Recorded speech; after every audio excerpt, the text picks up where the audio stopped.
मेरी अभिलाषा पूर्ण करो। पुलस्त जी की बात सुनते ही द्रोणाचल के नेत्रों में आंसू बहने लगे, विकल हो गए और भयभीत भी हो गए। भय इसलिए कि ना कह नहीं सकते क्योंकि महान तपस्वी हैं। विकल हो गए कि आज मुझे जो सौभाग्य मिला कि बड़े बड़े महान पर्वत आकर के मुझे प्रणाम किए, देवता लोग आकर नमस्कार किए, क्योंकि मेरी गोद में गोवर्धन गिरिराज विराजमान है। ये मेरा सौभाग्य छीनना चाहते हैं, पर मेरा कोई बस नहीं है। द्रोणाचल जी ने कहा, महामुने, मैं पुत्र स्नेह से बहुत व्याकुल हूं। मुझे मेरा पुत्र गिरिराज गोवर्धन बहुत प्रिय है, पर मैं भयभीत हूं कहीं आप साप ना दे दें। इसलिए आपके दोनों हाथ जोड़ करके मैं प्रणाम करता हूं। क्या ऐसा हो सकता है कि आप ये ना लें? पुलस्त जी ने कहा, इस समय मेरे एक ही संकल्प बन रहा है, मुझे गिरिराज गोवर्धन चाहिए। जानते हो इसमें आंतरिक कितनी प्रबल इच्छा क्यों प्रकट हुई? क्योंकि भगवान श्री कृष्णचंद्र जी इन्हें अपने ब्रज में लाना चाहते। ये भगवान की नित्य लीला स्थली है। बड़े पुत्र शोक से व्याकुल होकर द्रोणाचल जी ने कहा, बेटा गिरिराज, तुम मुनि के साथ कल्याण में, परम पावन भारतवर्ष में बड़े बड़े मुनियों के द्वारा उनके सत्कर्मों की पूर्ति के लिए धर्म, अर्थ, काम, मोक्ष इसको प्रदान करने के लिए गिरिराज जी में चारों सामर्थ्य हैं। अगर आप धन की कामना से उनकी आराधना करें तो धन दे देंगे, कामना की पूर्ति के लिए तो कामना की पूर्ति हो जाएगी, धर्म पूर्ति के लिए तो धर्म की पूर्ति, मोक्ष पूर्ति के लिए तो मोक्ष पूर्ति, और प्रेम प्राप्ति के लिए तो प्रेम। सर्व समर्थ गिरिराज जी महाराज है। जो निष्काम पूर्वक गिरिराज जी का सेवन करता है उसे प्रेम प्राप्त हो जाता है। गोवर्धन जी ने कहा, मुनि आपको पता है मैं कितना विशाल हूं? मेरा शरीर 8 योजन लंबा, 2 योजन ऊंचा, 5 योजन चौड़ा है।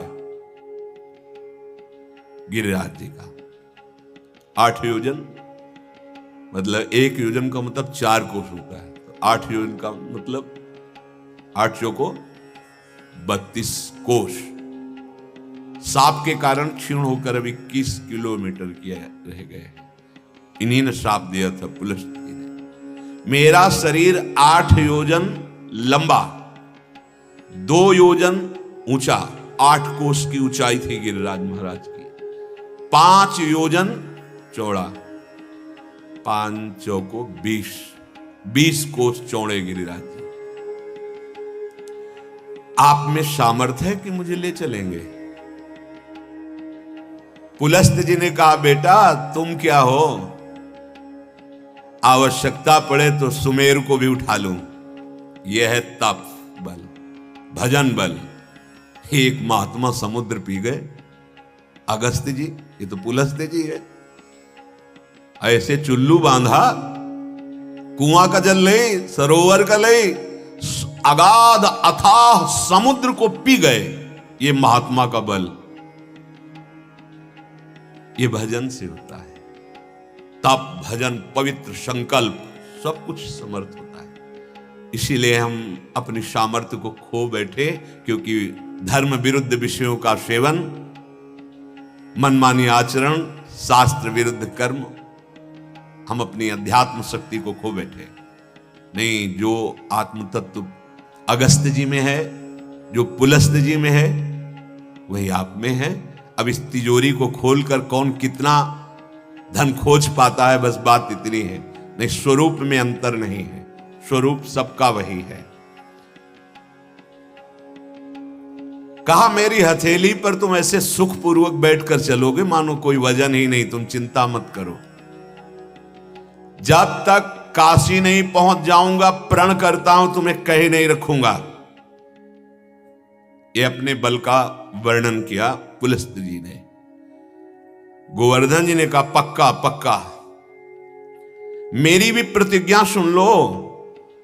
आपने कह दिया कि काशी तक आपको गोद में लेके चलूंगा, बीच में कहीं नहीं रखूंगा। और अगर आपने रख दिया तो फिर आपका तप और संकल्प काम नहीं करेगा, आप हमें उठा नहीं पाएंगे। जहां आप रख देंगे वहां से फिर आप उठा नहीं सकते। पुलस्त जी ने कहा पूरे सालमली द्वीप को उठा करके भारत देश में पहुंचा सकता हूं, तुम गोवर्धन चिंता मत करो। रास्ते में कहीं भी नहीं रखूंगा, कोई विश्राम नहीं करूंगा, हमारी आपकी बात पक्की, मैं कहीं नहीं रखूंगा। और गिरिराज जी ने कहा जहां रख दिया वहां से कभी नहीं उठूंगा, बात पक्की हो गई।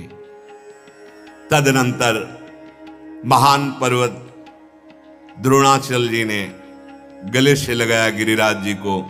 गिरिराज जी ने नमस्कार की मुद्रा में खड़े हो गए अपने पिता को प्रणाम करके, और पुलस्त जी ने सहज में ऐसे गिरिराज जी को गोद में ले लिया।